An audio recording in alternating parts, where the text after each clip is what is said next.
God help me, I can do no other. He lay trembling on a monastery floor, tormented by a single terrifying question: Am I really saved? Have I committed the unpardonable, the unforgivable sin?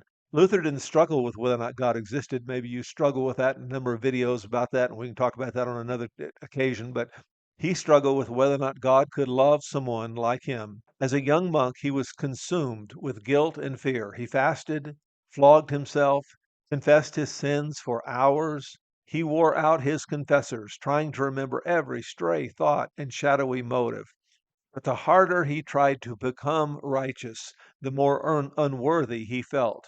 He later admitted, though I lived as a monk without reproach, I felt that I was a sinner before God with an extremely disturbed conscience.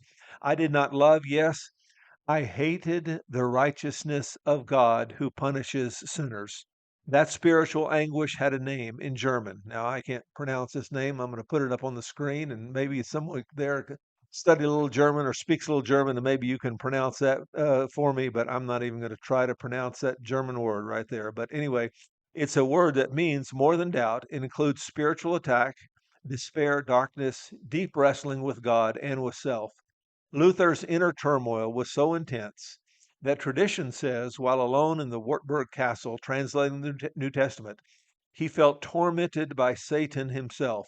In a moment of spiritual warfare, he reportedly hurled an inkwell at the wall, shouting for the devil to leave. That mark, they say, stayed on the wall for years. And whether or not this inkwell story is fact or legend, it captures something that is true, and that is Luther's battle wasn't just with Rome.